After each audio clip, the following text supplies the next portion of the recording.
बिस्मिल्लाहिर्रहमानिर्रहीम वस्सलातु वस्सलामु अला खातमुन नबिय्यीन व अला आलिहि व सहबिही अजमईन। आज मैं रावलपिंडी में हूँ, अडयाला के बाहर खड़ा हूँ। ये सारा माहौल जो आपको नज़र आ रहा है, ये वो जगह है जो अडयाला इंतज़ामिया ने दी है कि यहाँ पे जर्नलिस्ट अपनी डीएसएनजीज़ खड़ी करें और जो भी जिसने रिपोर्टिंग करनी है वो यहाँ पे करे, भाई हमारी तरफ ना आए। सिक्योरिटी ज़ोन है और अडयाला की जेल आपको पता भी है, हाई सिक्योरिटी ज़ोन है। इसकी छत के ऊपर एंटी एयरक्राफ्ट गन्स भी लगी हुई हैं ताकि किसी हवाई हमले की शक्ल के अंदर ये उससे भी दिफा कर सके। तो इस हाई सिक्योरिटी जोन के अंदर बानी पीटीआई जनाब इमरान अहमद खान न्याजी, वल इकराम उल्लाह खान न्याजी, हाल वकीम अडयाला, झींगा लाला मुकीम है। ठीक है।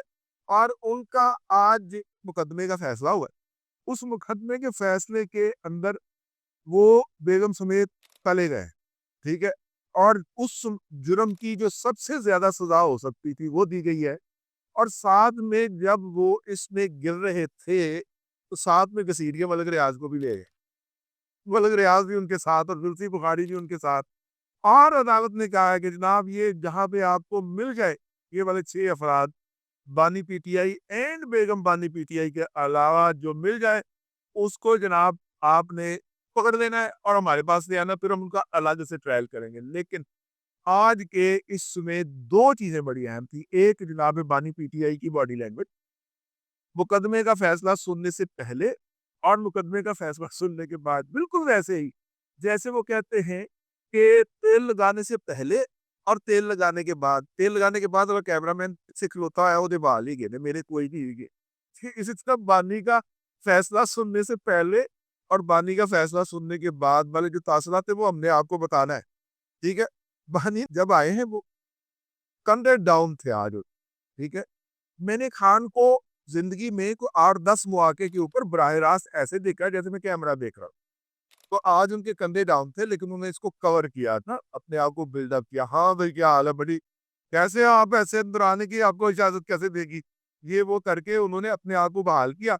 जर्नलिस्टों ने उनसे सवाल शुरू कर दिए। अभी जज साहब तशरीफ नहीं लाए थे, जर्नलिस्टों ने उनसे सवाल किए और उन सवाल जवाबात के नतीजे के अंदर उन्होंने वहां से दुड़की लगा दी।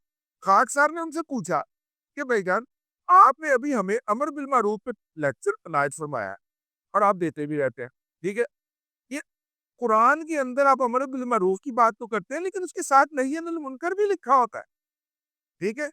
यानी जो नही अनिल मुनकर करता है, यानी कि जो गुनाह से बचता है वही अमर बिल मारूफ का हुक्म दे सकता है। अब नही अनिल मुनकर क्यों नहीं कहते? आप आप बड़े आला किरदार के हामिल है ना। मसलन हर किस्म की जिनसी बेराहरवी से लेके मालियाती बेराहरवी तक तो मासूफ, हर काम के अंदर गोडे गोडे नहीं, अभी सीने सीने तक तो खुबे हुए। ठीक है ना।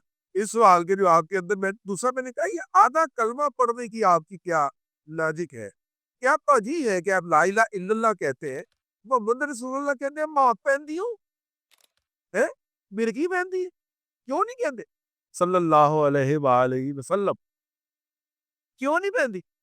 ठीक है। तो वो बहरहाल उनके पास इसका कोई जवाब नहीं था। ये का बात, ये बात है करने बस। ठीक है। उनके पास कोई जवाब नहीं। तो बहरहाल ये था जी, मैंने कहा कि एक तो आपको मंजरनामा बताऊं कि ये क्या हुआ है। लेकिन हाँ, बॉडी लैंग्वेज उनकी डाउन थी। उन्होंने अपने आप को बहाल किया, फिर जाके कुर्सी पे बैठ गए। कुर्सी पे बैठने के बाद उन्होंने आकर जैक के ऊपर अनाउंसमेंट शुरू हुई। कुर्सी में वो बैठे हुए थे अपनी रौजा मोहतरमा के साथ और उन्होंने टेक लगाई हुई थी। उनका हक है भाई उनकी, अगर वो कहती है ये मेरा हस्बैंड है और वो कहते हैं कि मेरी बेगम है तो वो टेक लगा के बैठ के भले मतलब कि गोद में कर सर रख के लेटे, हमें तो उसमें कोई इतराज नहीं है। लेकिन जैसे ही सदा अनाउंसमेंट हुई तो वो टेक उन्होंने हटा दी, सीधे हो। ठीक है। अब जब उनकी साथ ही बेगम हुए ठीक है, ऐसा करके उन्होंने हाथ हिलाया और उसके बाद वो फिर फुल थ्रॉटल, वो जो उनके चेहरे के ऊपर तमतमाहट होती है वो खत्म हो चुकी थी और उन्होंने फुल थ्रॉटल जनाब फिर हाफिज सैयद आसम अली शाह साहब को 10 ओ हुई 1971 में इन्होंने ये किया था, वो हुआ था, वो हुआ था, ये हुआ था, वो सारा कुछ किया उन्होंने। एंड उसके बाद जनाब کردار ہے، جرنلسٹوں کو بھی کم ہی ان سے انٹریکٹ کرنے کا موقع دیا جاتا ہے۔ تو یہ پورا آج جی احوال تھا۔ قصہ مختصر یہ ہے کہ خاکسار نے ہال کے اندر جانے سے پہلے ان کے تینوں وکلا سے پوچھا تھا کہ پائن کی فیصلہ آ رہا ہے، تو انہوں نے کہا کہ بانی پی ٹی آئی تلے جا رہے ہیں، ٹھیک ہے۔ جب تینوں متفق ہوئے تو مجھے یقین ہو گیا کہ اب تو صلاح ہوگی ہی ہوگی، لیکن میکسیمم ہوئی اس کا مجھے اندازہ نہیں تھا۔ اب تک کے لیے اتنا ہی، اگلے ولاگ میں پھر حاضر ہوئی ہوگی۔ اللہ تبارک و تعالیٰ آپ کو آسانیاں عطا کرے اور آسانیاں خلق خدا میں تقسیم کرنے کی توفیق عطا کرے۔